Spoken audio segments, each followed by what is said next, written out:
Mais uma vez, bom dia a todos. Gostaria que abrissem as vossas Bíblias em 2 Timóteo, capítulo 1. E vamos ler dos versículos 6 até ao versículo 14. 2 Timóteo, capítulo 1, versículos 6 a 14.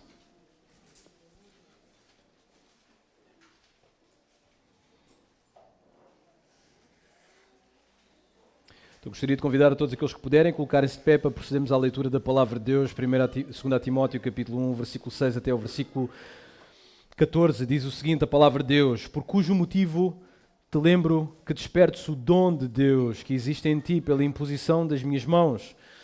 Porque Deus não nos deu o espírito de temor, mas de fortaleza e de amor e de moderação. Portanto, não te envergonhes do testemunho do nosso Senhor, nem de mim que sou prisioneiro seu. Antes participa das aflições do Evangelho segundo o poder de Deus, que nos salvou e chamou com uma santa vocação, não segundo as nossas obras, mas segundo o seu próprio propósito e graça que nos foi dada em Cristo Jesus antes dos tempos dos séculos, e que é manifesta agora pela aparição do nosso Salvador Jesus Cristo, o qual aboliu a morte e trouxe à luz a vida e a incorrupção pelo Evangelho, para o que fui constituído pregador e apóstolo e doutor dos gentios, por cuja causa padeço também isto, mas não me envergonho, porque eu sei em quem tenho crido e estou certo de que é poderoso para guardar o meu depósito até aquele dia. Conserva o modelo das sãs palavras que de mim tens ouvido, na fé e no amor que há em Cristo Jesus. Guarda o bom depósito pelo Espírito Santo que habita em nós. Senhor Deus, é isto que queremos te pedir. Queremos ver a tua misericórdia e soberania, Senhor, no Evangelho. E queremos, Senhor, entender que esta misericórdia e soberania que leva pecadores à salvação é a mesma misericórdia e soberania, Senhor, que nos mantém para suportar os sofrimentos, para poder pregar e testemunhar acerca deste Evangelho. Que isto seja um ânimo para a nossa igreja, para cada um de nós, e cada um de nós saiba a sua responsabilidade como membro do teu corpo, para ser um arauto do Evangelho e também assumir a responsabilidade de estar disposto a sofrer tudo aquilo que é necessário sofrer em prol do Evangelho. Dá-nos a força que nós precisamos, Senhor. Ajuda-nos a não nos envergonharmos e, como igreja, a continuar este legado que nos foi deixado do Teu Filho Jesus Cristo. Esta é a nossa oração em nome de Jesus. Amém e amém. Podem se sentar. Então, esta manhã eu gostaria de falar aos irmãos, o pastor Mário deu-me este desafio de falar acerca da misericórdia e soberania de Deus.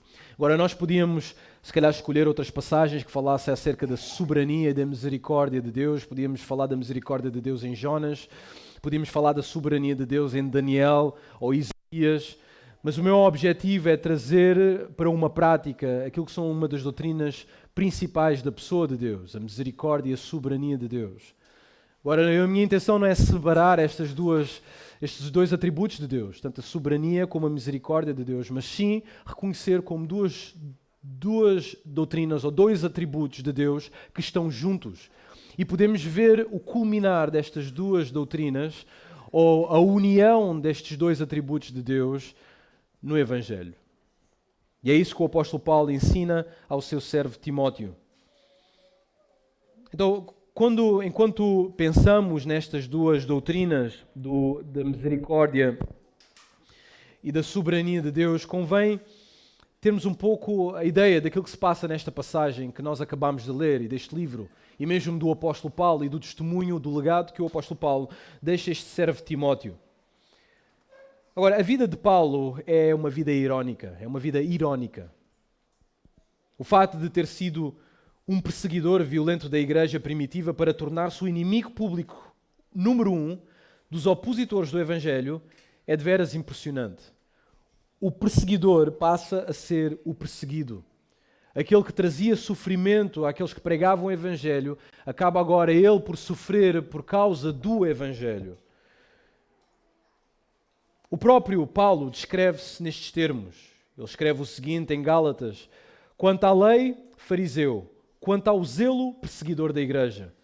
E ainda mais ele denota, escrevendo o seguinte: sobremaneira perseguia eu a igreja de Deus e a devastava. Então Paulo era um homem zeloso no seu judaísmo e era um homem zeloso contra qualquer heresia que se levantasse contra a igreja do Senhor Jesus Cristo. Ele fez com intensidade, com zelo, com paixão, porque era isso que ele acreditava. Então, onde é que Paulo herdou? De onde Paulo herdou este zelo? Bem, Paulo herdava o zelo, ou herdou este zelo, da sua comunidade judaica. Aliás, Paulo diz em Romanos como é que eram os judeus. Romanos capítulo 10, versículo 2. Ele descreve os judeus como um povo zeloso. Ele diz em Romanos 10, versículo 2, porque lhes dou testemunho de que têm zelo de Deus. Esta era a sua nação, esta era a sua comunidade. Era um povo zeloso de Deus, da lei de Deus, das obras de Deus, da pessoa de Deus. Ele reconhecia que a sua nação era assim. Mas repare o que é que ele diz mais à frente. Mas não com entendimento. Eles tinham zelo, tinham paixão, mas completamente ignorantes do verdadeiro Evangelho, do propósito da lei, do propósito das Escrituras. Mas Paulo herdou este zelo da sua comunidade. Ele diz ainda mais, Gálatas capítulo 1, versículo 14, falando do seu próprio zelo, em Gálatas capítulo 1, versículo 14, ele diz: e na minha nação cedia em judaísmo a muitos da minha idade, sendo, reparem, ceder, e agora a palavra extremo, sendo extremamente zeloso das tradições de meus pais. Então Paulo era zeloso. Não era só zeloso, ele era extremamente zeloso. E ele herdou este zelo da sua comunidade, este zelo estava nele também. Por isso Paulo era agressivo e intolerante para com a nova seita, o cristianismo. Porque este era Paulo, o zeloso. Aliás, certo autor, numa biografia do apóstolo Paulo, ele escreve o seguinte, ele nota o seguinte, passo a citar. Ele, Paulo, não era apenas um judeu e não era apenas um fariseu. Ele era um chamaíta, o que hoje chamaríamos de um militante extremista. Agora, nós sabemos o que são extremistas militantes. Nós chamamos de terroristas. E Paulo era um destes. Nós sabemos o que faz um extremista. O extremista está disposto a fazer tudo vale para ele atingir os seus propósitos, para defender os seus ideais, as suas filosofias, para forçar estes ideais aos outros que são infiéis. Este era Paulo. Paulo era um extremista radical. Mas o que acontece no capítulo 9 de Atos dos Apóstolos é determinante para que Paulo se torne o alvo do grupo terrorista a que pertencia. Esta transformação em Paulo foi radical. Ele deixa de ser um radical contra a igreja para ser um radical a favor da igreja e agora ele sofre dos radicais do grupo que ele pertencia. Agora, este incidente altera toda a retórica deste ex-antagonista, que resignado agora com o sofrimento que teria de sofrer e que lhe esperava, não foge, não evade das perseguições, mas gloria-se em Jesus, pelo qual o mundo agora lhe está crucificado. E agora Paulo carrega no seu corpo as marcas do Senhor Jesus Cristo. É isto que ele diz em Gálatas capítulo 6, versículo 11 até 17. Ele fala que ele agora carrega nele as marcas do Senhor Jesus Cristo. O que são estas marcas? Bem, essas marcas provavelmente eram cicatrizes, marcas físicas deixadas pelos espancamentos que Paulo sofreu no processo de levar o Evangelho a todos os gentios, a todas as nações. Portanto, Paulo carregava no seu próprio corpo a sua própria cruz, a cruz de Cristo. Nós vemos que Cristo já tinha falado desta cruz em Lucas capítulo 14, versículo 27, onde é usado o mesmo verbo na expressão carregar a própria cruz e siga-me. E aqui Paulo agora carrega a sua própria cruz por Cristo. E ele agora poderia apontar para os seus grandes sacrifícios e sofrimento pela causa de Cristo, enquanto os judaizantes que evitavam a todo custo a perseguição não tinham tais marcas. E este é o argumento de Paulo em Gálatas. É por isso que na passagem que nós lemos, diz: se eu prego a circuncisão, por que é que eu sofro pelo Evangelho? Porque seria fácil. Eu só diria, as pessoas precisam se circuncidar para serem salvas e eu não teria que sofrer isto pelos meus compatriotas, os judaizantes. Então Paulo assume, ele resigna-se ao sofrimento que lhe espera. E isto, meus irmãos, era um exemplo para Timóteo. Reparem aquilo que o apóstolo Paulo diz em 2 Timóteo capítulo 1, versículo 8. Portanto, não te envergonhes do testemunho do nosso Senhor, Timóteo, nem de mim, que sou o seu prisioneiro. Antes participa das aflições do Evangelho segundo o poder de Deus. Timóteo, não te envergonhes do testemunho, participa das aflições. Este seria o tema central desta carta a Timóteo, que é a última carta do apóstolo Paulo. Este é o legado que ele está a deixar ao seu filho. São as últimas palavras. É a última motivação, a última demonstração, o último suspiro para animar este que é o seu discípulo a continuar a obra, a levar o testemunho. Timóteo, não te envergonhes. Timóteo, não te amedrontes do Evangelho.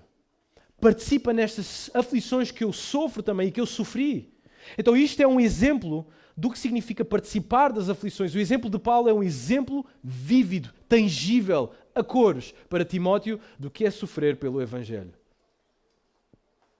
Ora, para contextualizar Paulo, é imperativo apontar à sua chamada ao sofrimento. Paulo sabia isto desde o princípio. Agora, nós não temos, quando nós aceitámos o Senhor Jesus Cristo como Salvador, nós não ouvimos uma voz do céu, nós não tivemos uma visão, nós não caímos do cavalo e nós não ouvimos palavras como Paulo ouviu, que ele deveria sofrer pelo Evangelho. E que mesmo Ananias também ouviu, que este é separado para sofrer pelo Evangelho. Mas o que nós sabemos claramente é que no momento que assinamos o contrato para seguir Cristo como Salvador, o sofrimento é garantido. Nós simplesmente desprezamos todo o conforto que nos podia ser oferecido pelo mundo. Uma vez que aceitamos o Senhor Jesus Cristo como Salvador, o que nos espera nesta realidade, neste mundo agora, é nada mais do que aflições.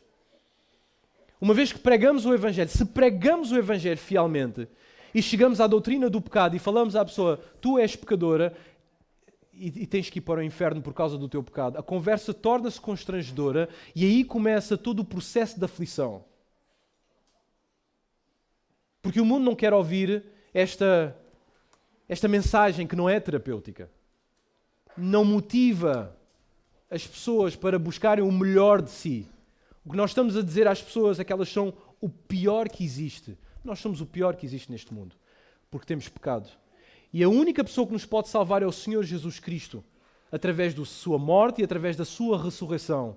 Colocando a fé em Jesus Cristo, podemos ter uma salvação que é para toda a eternidade. Só Ele nos pode oferecer esta vida, só Ele pode transformar o nosso coração. E esta é a mensagem que nós temos. E esta mensagem que destrói completamente o ego humano é uma mensagem que traz aflição. Então Paulo recebeu esta mensagem. Ele ouviu estas palavras. Que ele foi chamado para sofrer. Então Lucas, ao relatar a sua conversão, ele nota que em Damasco, Ananias, por ordem divina, comunica a Saulo de Tarso que através do sofrimento ele seria um instrumento escolhido para levar o nome do Senhor Jesus perante os gentios e perante os reis, bem como perante os filhos de Israel. Está em Atos capítulo 9, versículo 10 a 16. Por isso é interessante ver que seria o próprio Deus a mostrar a Paulo tudo o que iria sofrer pelo seu nome. O sofrimento era um elemento central, então, da missão paulina, algo que aceitaria, então, de bom grado. Diz Deus a Ananias, eu tenho que mostrar a este homem tudo aquilo que ele tem que sofrer pelo Evangelho. E Paulo resigna-se. Aliás, Paulo diz isto em 2 Coríntios, abram em 2 Coríntios, capítulo 12. 2 Coríntios, capítulo 12, versículo 8 a 10. 2 Coríntios 12, 8 a 10. Em que Paulo tem toda a sorte de sofrimentos. Um dos sofrimentos é aquele que o apóstolo Paulo tem, é este espinho da carne que não abandona o apóstolo Paulo, que não lhe deixa tranquilo. Ele ora a Deus, ele diz, Deus, livra-me deste espinho na carne. 2 Coríntios, capítulo 12, versículo 8 a 10. Ele ora a Deus, acerca do qual 3 vezes, versículo 8, orei ao Senhor para que se desviasse de mim. Paulo era um homem, Paulo era humano. Nós às vezes queremos canonizar Paulo como se fosse alguém impecável, sem pecado, mas ele era um homem com pecado, com fraquezas. Ele não era um super-homem. E nestes sofrimentos, Paulo dizia, nas suas orações, talvez nas prisões, sozinho, ele chorava diante de Deus, Deus, eu já não aguento mais este sofrimento, isto dói. Eu sofro por todos os lados, fora, dentro da igreja. Pessoas que eu investi, que eu dei toda a minha vida, traíram-me. E agora tenho este espinho na carne que não me deixa em paz. Senhor, por favor, libera-me disto. Livra-me disto. Eu um dia conheci um missionário na Argentina que ele, depois de ir tantas vezes para a prisão, ele orou, ele teve mais ou menos esta oração, ele contou-nos, ele dizia que orava ao Senhor e dizia: Senhor, eu já não aguento mais nenhuma prisão. Já não aguento. E Paulo ora isto também. Ele pede a Deus: Deus, tira-me este cálice, eu já não aguento isto. Versículo 9. E disse-me o Senhor soberano e misericordioso: a minha graça, Paulo, é o suficiente para ti. A minha graça te basta. Porque o meu poder, agora reparem os dois termos que aparecem aqui, que refletem tanto a misericórdia de Deus como a soberania de Deus. Paulo, a minha misericórdia e graça é suficiente para ti. Agora deixa-me explicar-te uma coisa, Paulo. Porquê que a minha graça é suficiente para ti? Ele diz, no versículo 9, porque o meu poder, a minha soberania, se aperfeiçoa na tua fraqueza. Paulo, eu quero fraco. Porque quando estás fraco, é nesse momento que a minha misericórdia e a minha soberania é exaltada. E ele continua.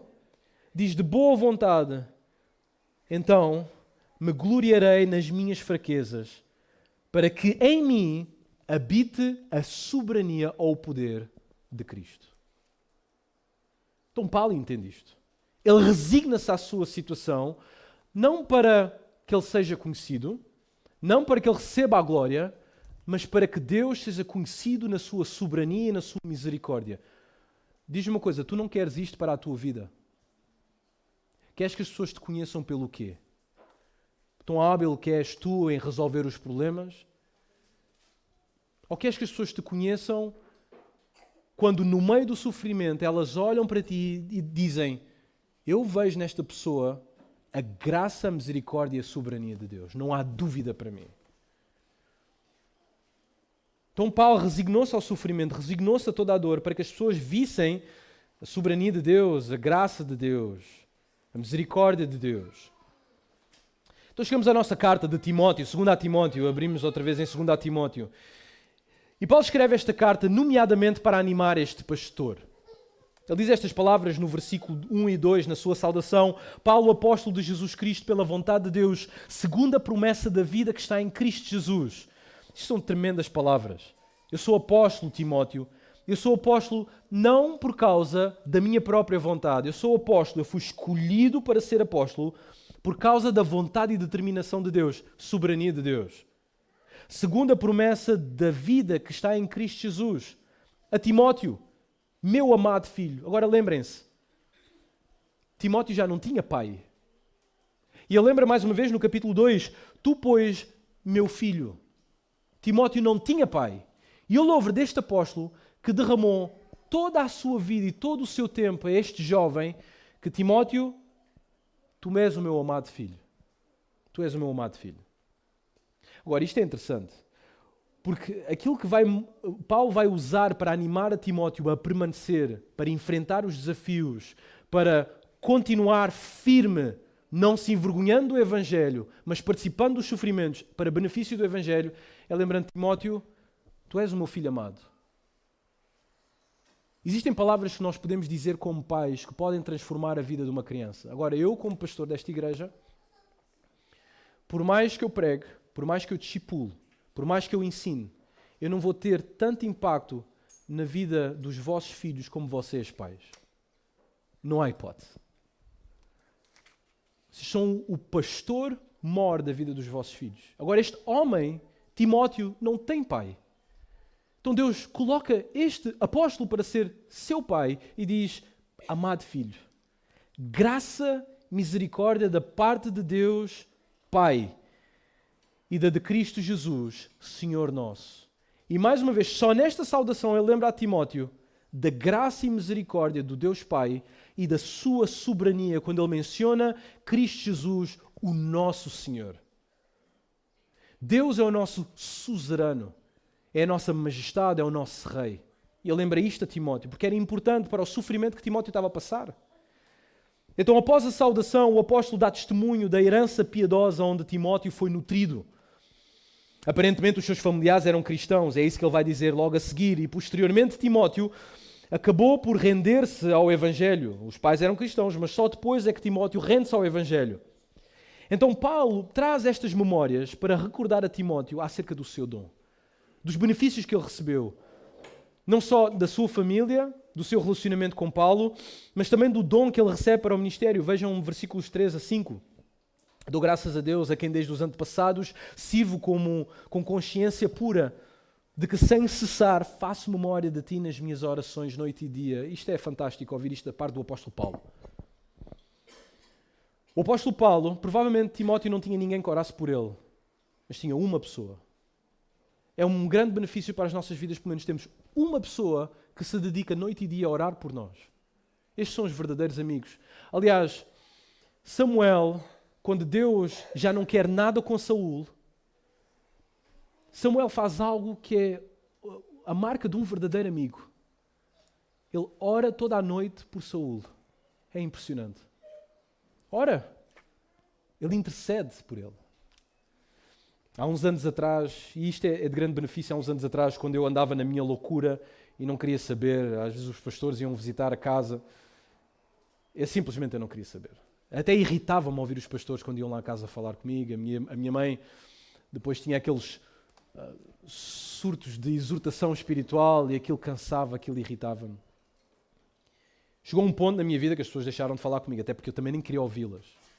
E a minha mãe dedicou-se durante anos a orar por mim. Esta é a oração, noite e dia, para fazer a diferença na vida. E o apóstolo Paulo, nas prisões, nos sofrimentos, ele lembra a Timóteo que sem cessar faço memória de ti nas minhas orações noite e dia.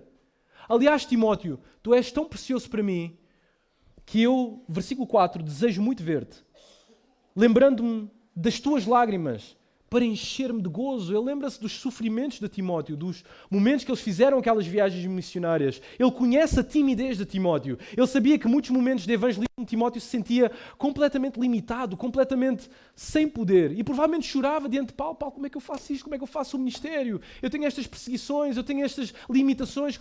E Paulo diz, eu estou contigo, Timóteo, tu és amado para mim. Eu estou contigo, eu oro por ti, eu lembro-me destas tuas lágrimas e isso anima-me também.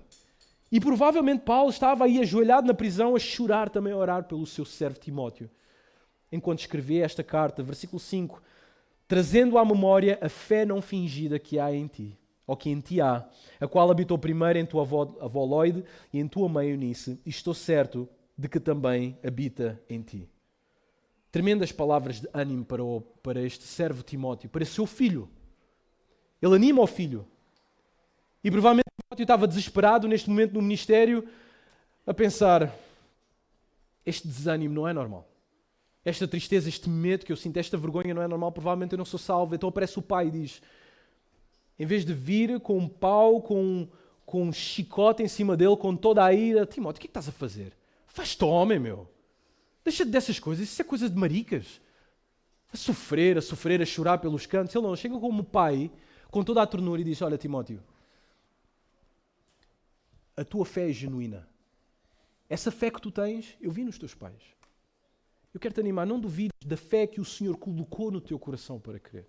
Este amor de pai, a animá-lo, dizer, Timóteo, não desistas, continua. E ele usa todos estes elementos para animar, como um bom pai faz.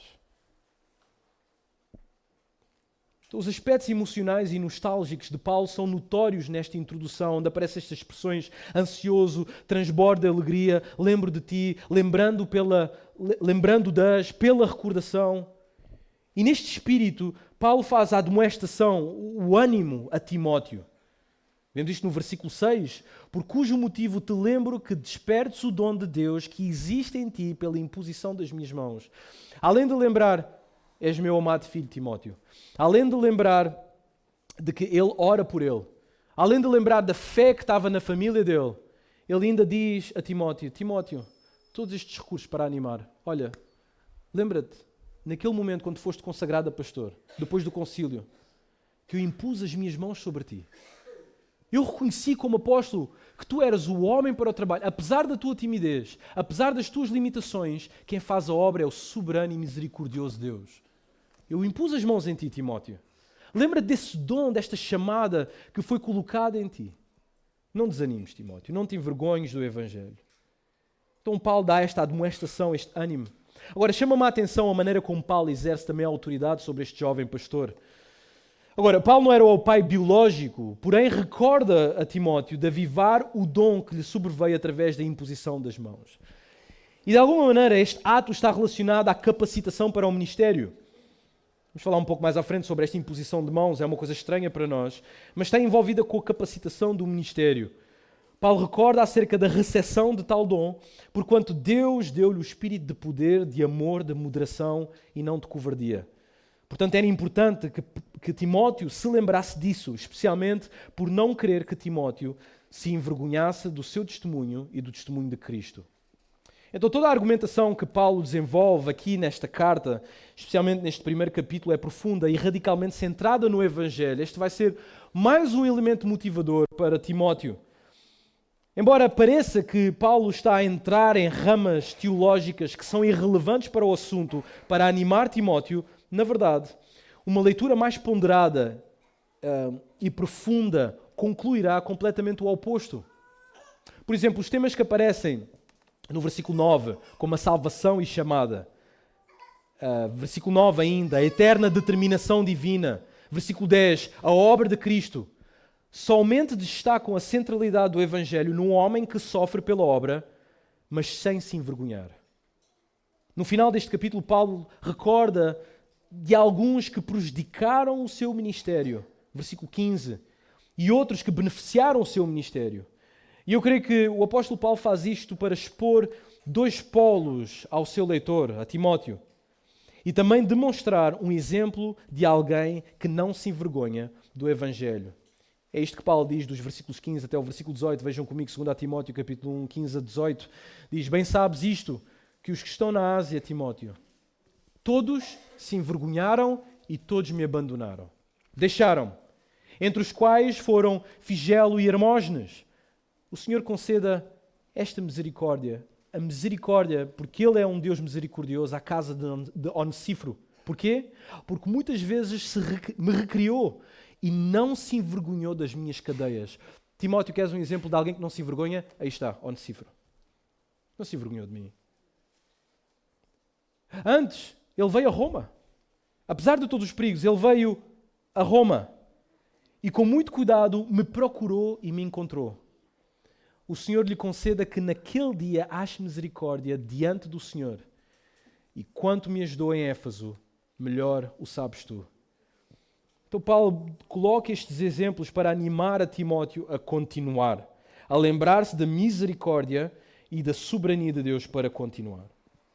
Então nesta porção que lemos logo no início de 2 Timóteo capítulo 1, versículo 6 a 14, o apóstolo Paulo pretende estimular Timóteo a não se envergonhar nem de Cristo Jesus, nem dele, mas antes a participar nos sofrimentos a favor do Evangelho.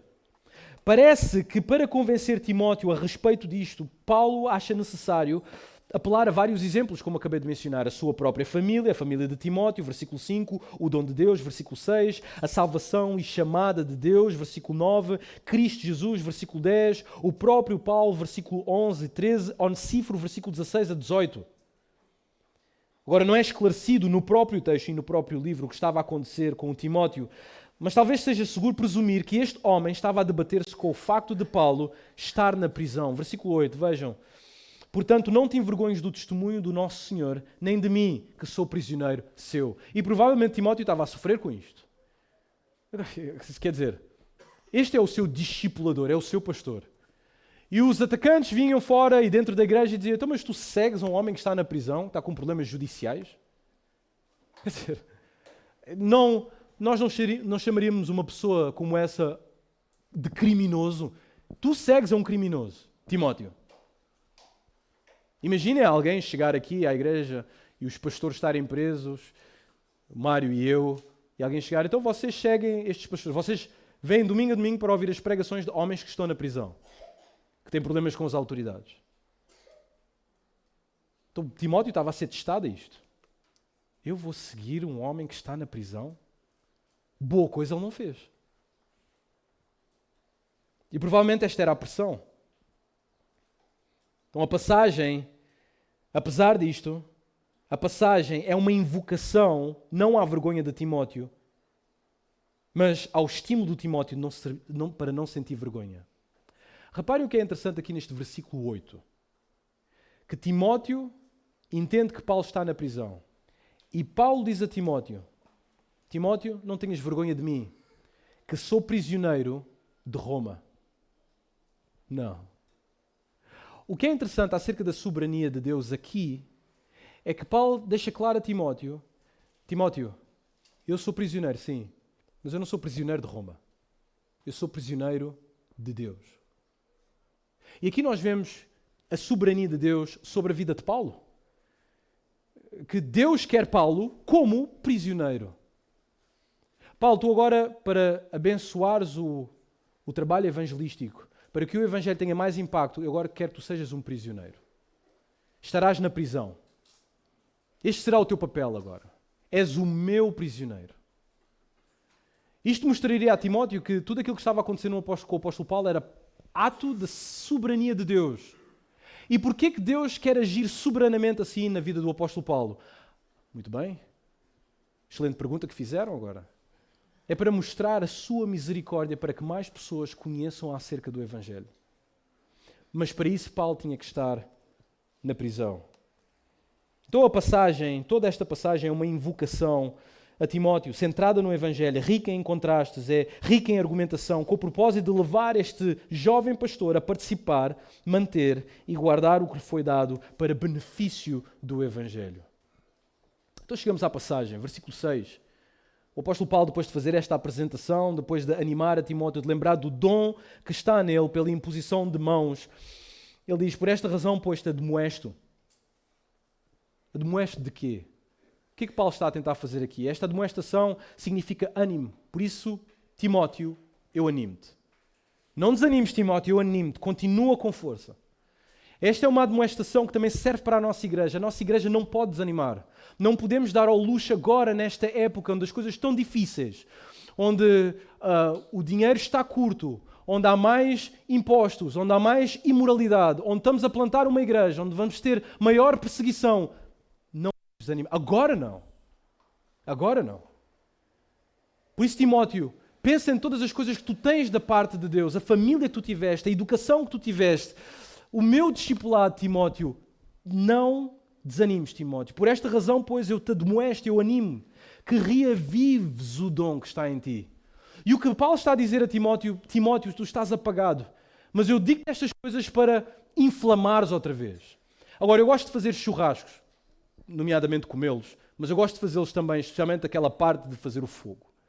Porque eu gosto de brincar e fazer fogo.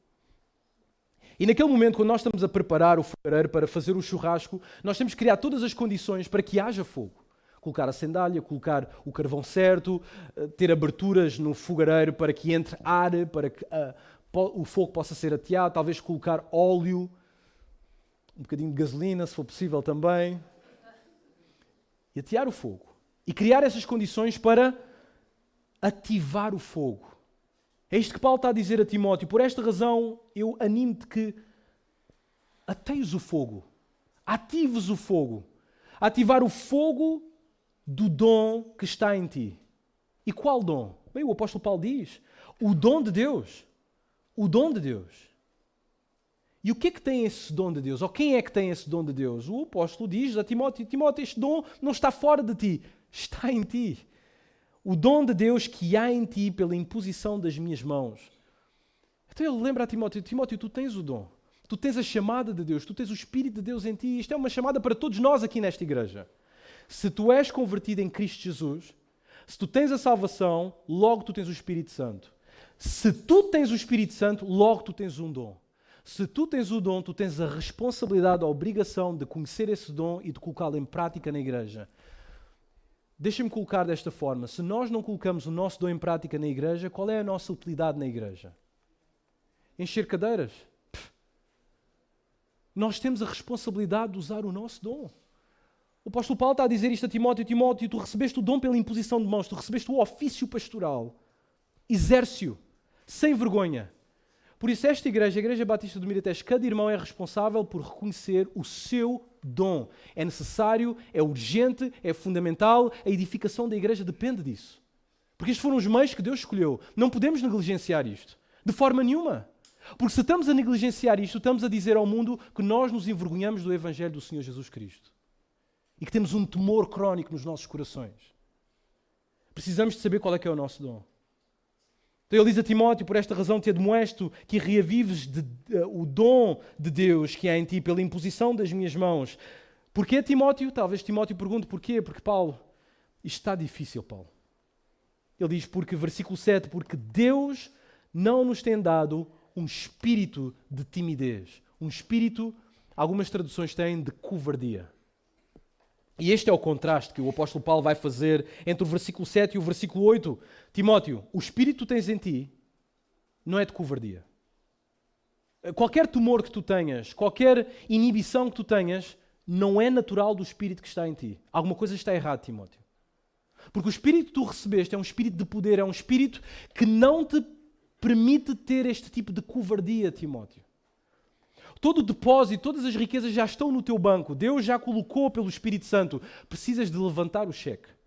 Precisas de levantar essas riquezas e fazer usufruto delas. Tu tens esse poder. Não te envergonhes.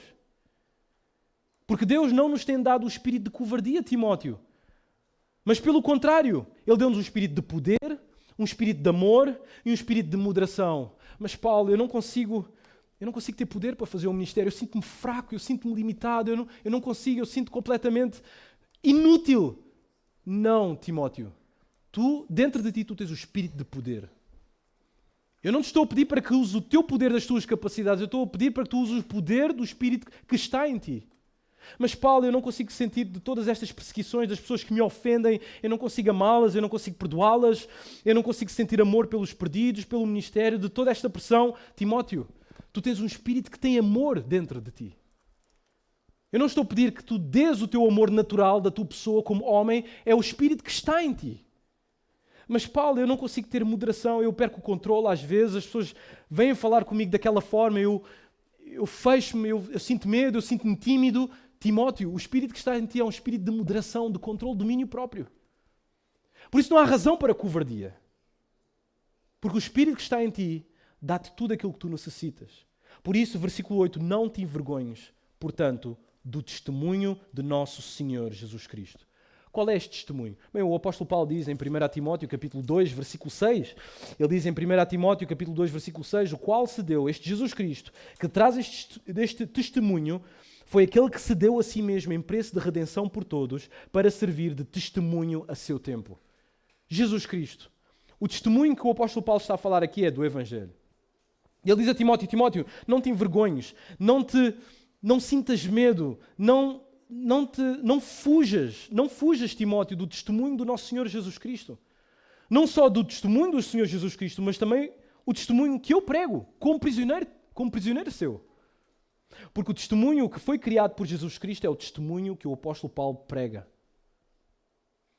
Aliás, o apóstolo Paulo diz em Filipenses capítulo 1, versículo 27, vivei acima de tudo por modo digno do Evangelho de Cristo, para que, ou indo ver-vos, ou estando ausente, ouça no tocante a vós outros, que estáis firmes em um só espírito, com uma só alma, lutando juntos pela fé evangélica. É isto que nós precisamos de fazer. Irmãos, Igreja Batista do Miratejo, nós precisamos de nos unir nesta única batalha que Deus nos deixou. A fé evangélica. Não há hipótese. Ou seja, este trabalho que nós estamos a fazer agora de plantação de igreja, isto não é o trabalho de um homem. Isto não é o trabalho de uma liderança. Isto é o trabalho da Igreja Batista de Miratejo. Esta é a nossa responsabilidade. Nós não podemos fugir a esta responsabilidade. Podemos desprezá-la, mas Deus vai nos pedir contas sobre ela. Porque nós devemos unir-nos todos para esta fé evangélica. O que nos une não são os almoços. O que nos une não são as atividades da igreja. O que nos une não é os acampamentos da igreja. Todas essas coisas são importantes e são boas. Mas o que nos une, conforme aquilo que o apóstolo Paulo diz, é a luta que fazemos juntos pela fé evangélica. Esta é a nossa responsabilidade. E tu és chamado para esta batalha. Hoje, esta manhã, tu és chamado para fazer isto. Tu precisas que esta semana seja perturbadora para ti, até saberes qual é o teu dom e o teu papel na igreja do Senhor Jesus Cristo para fazer a sua obra. Tu não estás aqui neste mundo para ganhar dinheiro, tu não estás aqui neste mundo para fazer crescer a tua família, não estás aqui para ganhar propriedades, para ganhar um nome, tu estás neste mundo para lutar juntamente com a igreja em favor da fé evangélica. A tua tarefa principal, a tua missão, o teu alvo é fazer com que o evangelho seja conhecido, nada mais, através da igreja. Tu precisas de participar, tu tens que participar. Isto não é uma opção, é uma ordem da parte de Deus. E o apóstolo Paulo dá esta instrução a Timóteo: não te envergonhes, portanto, do testemunho do nosso Senhor Jesus Cristo, nem do testemunho do seu encarcerado, que sou eu. Não te envergonhes, mas participa. Certo autor escreveu o seguinte: a vergonha é um sentimento que leva a uma ação que esconde o testemunho. Reparem nisto. A vergonha é um sentimento que leva a uma ação que esconde o testemunho.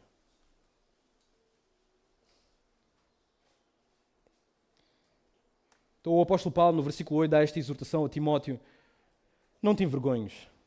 Pelo contrário, Timóteo, participa comigo dos sofrimentos. Agora, nós já falámos um pouco dos sofrimentos, nós não temos tempo de ver todas as passagens, mas Tessalonicenses, 1 Tessalonicenses, capítulo 1, capítulo 2, capítulo 3, fala dos sofrimentos de Paulo. 2 aos Coríntios 4, 7 a 15, fala de todas estas angústias que Paulo passou. Colossenses 1, Filipenses 1, e todo este sofrimento, Paulo diz a Timóteo: participa comigo, lado a lado comigo, acompanha-me, Timóteo, nós estamos juntos nisto. Não só tu, mas todos aqueles que participam. Lembram-se dos profetas de Baal? E de Jezabel, quando havia toda aquela perseguição contra o profeta Elias. O profeta Elias está ali na montanha completamente desanimado, provavelmente depressivo, não se sabe. E o argumento dele para com Deus é: eu estou sozinho, Deus. Eu estou sozinho nesta luta, eu não consigo. E Deus diz a Elias: Elias, tu não estás sozinho. Tem mais homens que não dobraram o seu joelho a Baal. Esta é a igreja que não dobrou o seu joelho a Baal. E juntos nós podemos participar. E é isto que Paulo diz a Timóteo: Timóteo, eu sei o que é que estás a passar, Timóteo. Eu passei a mesma coisa. É tão bom ouvir alguém, quando nós estamos a passar por angústia, por um sofrimento, termos alguém ao nosso lado que coloca o braço à nossa volta e diz: sabes, eu também passei pelo mesmo, ou estou a passar pelo mesmo. Nós estamos juntos nisto. Não é um grande consolo ouvir isto? E ele ouve isto do seu próprio pai. Dizer: Timóteo, nós não podemos mudar as circunstâncias, mas nisto estamos juntos até ao fim, eu garanto, Timóteo. Então participa comigo nos sofrimentos. Mas nos sofrimentos, que tipo de sofrimentos? Para quê? É sofrer só como puro masoquismo? Paulo quer apenas sofrer, é isto que é viver a vida cristã, é sofrer, sofrer, sofrer, só pelo benefício do sofrimento em si? Não. Ele diz no texto mais à frente: a favor do Evangelho. Timóteo, vamos sofrer não a favor da nossa glória. Isto não serve. Não vamos sofrer não para ter melhores condições. Não vamos sofrer não para mudar a nossa estrutura social, o Estado. Vamos sofrer por uma mensagem que o nosso Mestre nos deixou. A única mensagem que pode transformar o mundo. Vamos sofrer por isso. Estamos juntos nisto. Abram comigo em Tito, capítulo 2, versículo 11 a 14. Tito, capítulo 2, versículo 11 a 14. Falando deste Evangelho, desta graça do Senhor. O apóstolo Paulo escreve: porque a graça de Deus se há manifestado, trazendo salvação a todos os homens. Este é o Evangelho. Ensinando-nos que, renunciando à impiedade e às concupiscências mundanas, vivamos neste mundo, neste presente século, sóbria e justa e piamente, aguardando a bem-aventurada esperança e o aparecimento da glória do grande Deus e nosso Salvador, Jesus Cristo, o qual se deu a si mesmo por nós, para nos remir de toda a impiedade e purificar para si um povo seu especial, zeloso de boas obras. Este é o Evangelho que Paulo pregava. Capítulo 3, versículo 4 a 7. Mas quando, ainda no mesmo livro de Tito, mas quando apareceu a benignidade e amor de Deus, nosso Salvador, para com os homens, não pelas obras de justiça que houvéssemos feito, mas segundo a sua misericórdia, nos salvou pela lavagem da regeneração e da renovação do Espírito Santo. Este é o Evangelho. Este é o Evangelho. Participa comigo das aflições deste Evangelho específico. Não é o Evangelho da prosperidade, não é o Evangelho que terás uma vida melhor, é o Evangelho que não tem como nota de rodapé, mas tem como título: no momento que aceitas Jesus Cristo como Salvador, a tua vida não vai ficar melhor, mas sim pior. As notas de rodapé são: mas podes ter algumas bênçãos pelo caminho. Mas o título é este: o Evangelho traz oposição, seja qual ela for. Agora, como é que é este Evangelho? O apóstolo Paulo continua. Pelo contrário, participa comigo dos sofrimentos a favor do Evangelho segundo o poder de Deus. E aqui temos uma característica da soberania de Deus.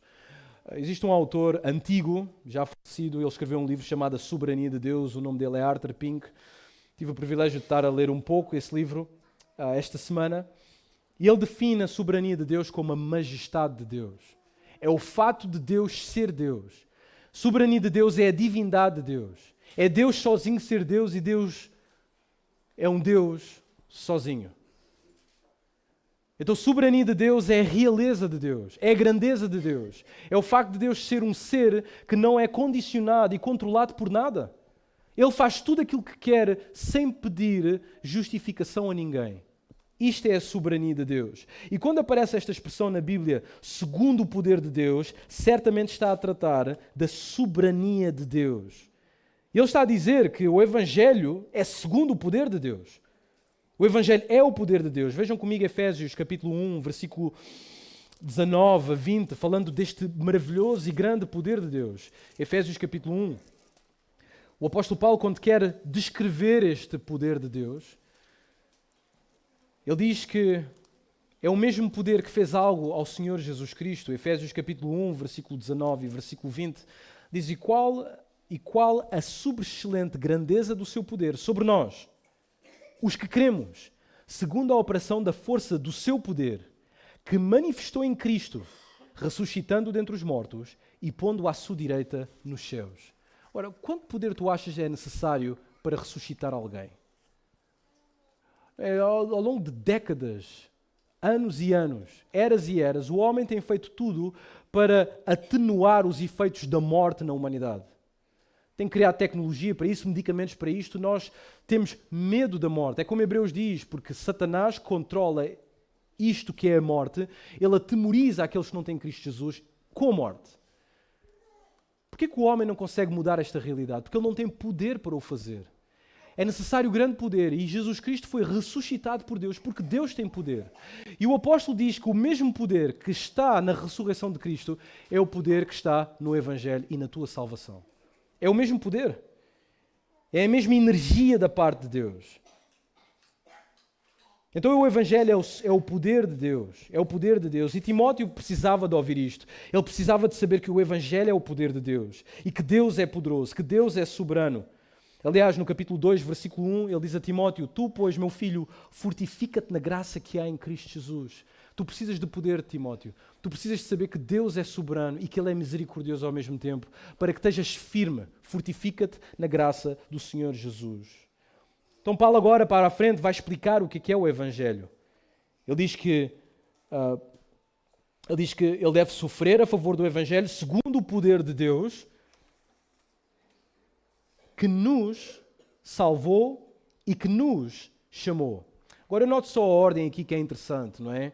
Para todos aqueles que acreditam, de facto, na soberania meticulosa de Deus, reparem que chamar não vem antes de salvar. O salvar vem antes de chamar. Então, este Deus nos salvou. Foi Deus quem nos salvou. Se analisarmos a passagem, o capítulo 1 de Timóteo, o capítulo 2, mesmo Tito, capítulo 1, capítulo 2, capítulo 3, vemos que Deus chama porque Ele é um Deus salvador. Deus salva porque Ele é um Deus salvador. E é a sua própria vontade que traz esta salvação. Então Timóteo precisava de saber isto. E é aqui que chegamos, no versículo 9 e o versículo 10, que são importantíssimos para Timóteo, que demonstra a Timóteo, através do Evangelho, que Deus é soberano e que Deus é misericordioso. Vamos já terminar muito rápido. Então, como é que Deus nos chamou? Como é que Deus nos salvou? Com santa vocação. Agora, esta vocação é o chamado de Deus, é a chamada de Deus, que pode ser uma chamada para a santidade, ou a própria chamada é santa, porque vem de um Deus santo. Mas Deus chama com santa vocação. E isto é aquilo que os teólogos chamam de uma graça irresistível, uma chamada eficaz. É todos aqueles que Deus escolheu antes da fundação do mundo para serem salvos. O momento que eles ouvem a chamada do Evangelho, não pode ser logo na primeira vez ou na segunda vez, mas haverá um momento que eles não resistirão ao Evangelho, porque não podem. Eles de bom grado o fazem, porque foram escolhidos antes da fundação do mundo. E Deus determinou salvá-los através do Evangelho. E ao mesmo tempo que eles ouvem o Evangelho com os seus ouvidos, eles percebem o Evangelho nos seus corações, e esta é a chamada misteriosa da parte de Deus. E é esta vocação que ele está a falar. Agora, o que se torna interessante aqui para Timóteo, o que seria importante para Timóteo ouvir, é como é que Deus chama pessoas à salvação e como é que ele transforma pessoas. Porque reparem, provavelmente Timóteo está desesperado. Eu prego semana a semana, Paulo, pessoas não se convertem. Aliás, elas só me perseguem, fazem mal, cospem-me na cara, criam problemas na igreja. Ninguém se converte, Paulo. Então Paulo lembra isto a Timóteo. Que Deus salva, que Deus chama com santa vocação, não segundo as nossas obras, mas conforme a sua própria determinação. Percebe isto?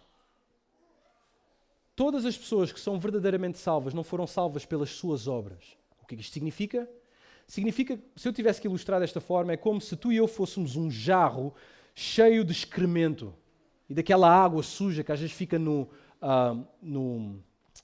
como é que aquilo se chama? O sifão das torneiras, com todo aquele cabelo, toda aquela porcaria, expectoração até, e que fica com comida podre. E nós somos esse jarro com todas essas coisas aí dentro. O que a sociedade pensa é que, para estar bem diante de Deus, o que eu preciso de fazer é colocar um bocadinho de chantilly para dar sabor, para tapar o cheiro nauseabundo e o aspecto ignóbil daquele jarro com toda aquela porcaria lá dentro. Vocês pensam que com as obras são chantilly, para dar sabor, para disfarçar aquilo que está podre, aquilo que está morto.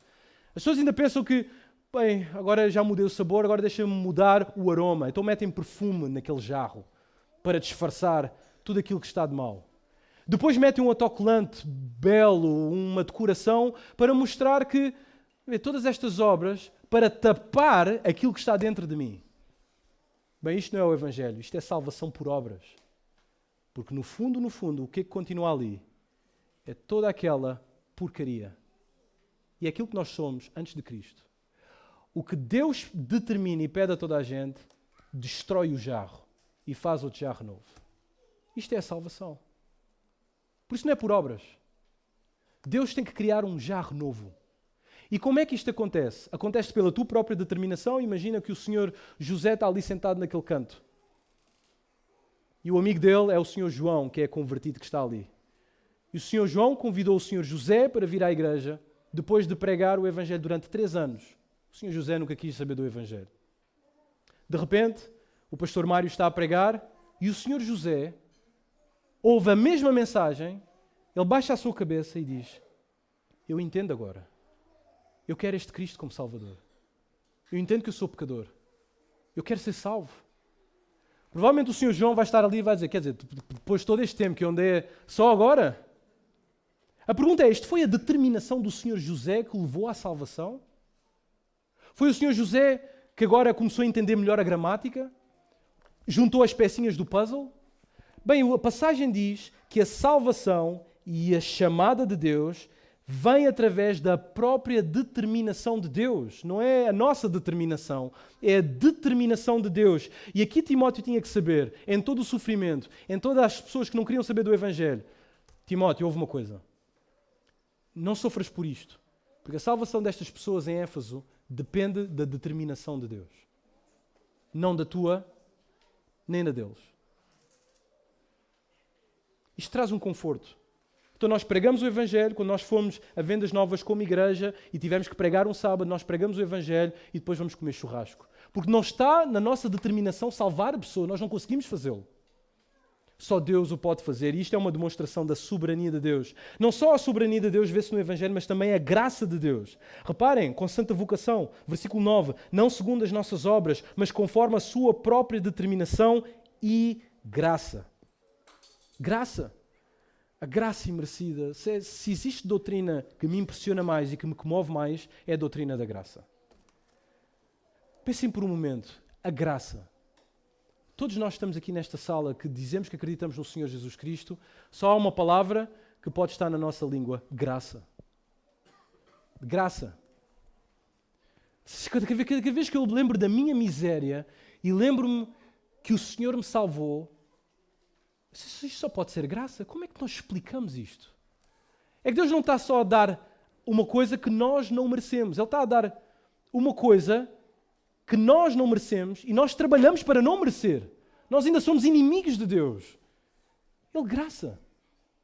A pura, maravilhosa graça do Senhor Deus para nos salvar através do sangue do Senhor Jesus Cristo. Ele mutila o seu próprio Filho em nosso lugar. Isto é graça. Graça. Porque se as pessoas soubessem de todas as porcarias que nós já pensámos e nós fizemos, provavelmente nós não teríamos tantos amigos. Mas agora estamos a falar de um Deus que conhece a nossa vida ao detalhe. E mesmo assim, graça. Graça, pura graça. Sim, não existe melhor amigo neste universo senão Deus e o Senhor Jesus Cristo, que pode nos receber, lavar-nos, tornar-nos puros e usar-nos para a sua obra. Deus não está a chamar sábios, grandes intelectuais. Deus está a chamar pessoas de pouco conhecimento, não grandes eruditos, não muito ricos. Pessoas simples, como a Igreja Batista de Miratejo, para fazer uma obra que transcende todo este universo. Porque nós temos um Deus soberano e um Deus de misericórdia. E é isso que ele diz a Paulo. Ele diz a Paulo, esta soberania, esta determinação de Deus e graça de Deus que nos foi-nos dada em Cristo Jesus antes dos tempos eternos. Isto é incrível. Ou seja, cada vez que eu leio estas passagens e fico a pensar, antes dos tempos eternos, o que é que significa antes dos tempos eternos? Por amor de Deus, o que é que significa isso? Quer ver que Deus escolheu o Itamar e escolheu salvar o Itamar antes dos tempos eternos. O Itamar não estava no radar de nenhuma das famílias, de ninguém. Ele determinou salvá-lo e usá-lo para a sua obra, dar-lhe um dom para servir na sua obra. Isto foi dado em Cristo Jesus antes dos tempos eternos. Certo autor nota, e eu passo a citar, a salvação de Deus, Paulo diz a Timóteo, é baseada em seu propósito e graça, e ambas as coisas, não apenas a graça, encontram expressão, ou nos foram dadas, em Cristo Jesus. Porque é isto que diz o versículo 10, e manifestada, ou seja, esta graça de Deus foi manifestada quando? Agora. Como? Pelo aparecimento. O aparecimento de quem? De nosso Senhor Cristo Jesus. E o que é que o Senhor Jesus Cristo fez? Repara nisto, o que é que Jesus Cristo fez por pecadores? Ele destruiu a morte. Ele destruiu a morte e trouxe à luz a vida e imortalidade mediante o Evangelho. O Evangelho traz vida. O Evangelho traz vida. O Evangelho traz vida a qualquer indivíduo. Quando o Evangelho entra, vida torna-se visível na vida da pessoa. Certo autor escreveu, e eu cito, a imortalidade que devemos experimentar já é, em certo sentido, nossa, pois na sua manifestação de Jesus, a encarnação, e especialmente através da cruz e da ressurreição, o nosso último inimigo, a morte, já recebeu a sua ferida mortal. Portanto, a sua mensagem a Timóteo é simples. Mantenha-se firme. Anima-te no presente. Participa nos sofrimentos. Porque agora fazemos parte daqueles que derrotaram a morte através de Cristo. Então o Evangelho, é este Evangelho que faz estas grandes coisas. E Paulo, no versículo 11, ele diz que ele é pregador deste Evangelho. E ele não se envergonha deste Evangelho. Por isso ele guarda este depósito. Ele sabe que o Senhor, versículo 10 e versículo 11, irá guardar este depósito. Versículo 12, 13 e 14, guardará este depósito. Então ele anima a Timóteo. Timóteo, versículo 13, mantém o padrão das palavras que ouviste com fé e com amor que está em Cristo Jesus. Porque Deus é soberano, Deus é misericordioso. Timóteo, versículo 14, guarda o bom depósito mediante o Espírito Santo que habita em nós. Força, Igreja Batista do Miratejo. Nós temos um grande Deus, soberano e misericordioso.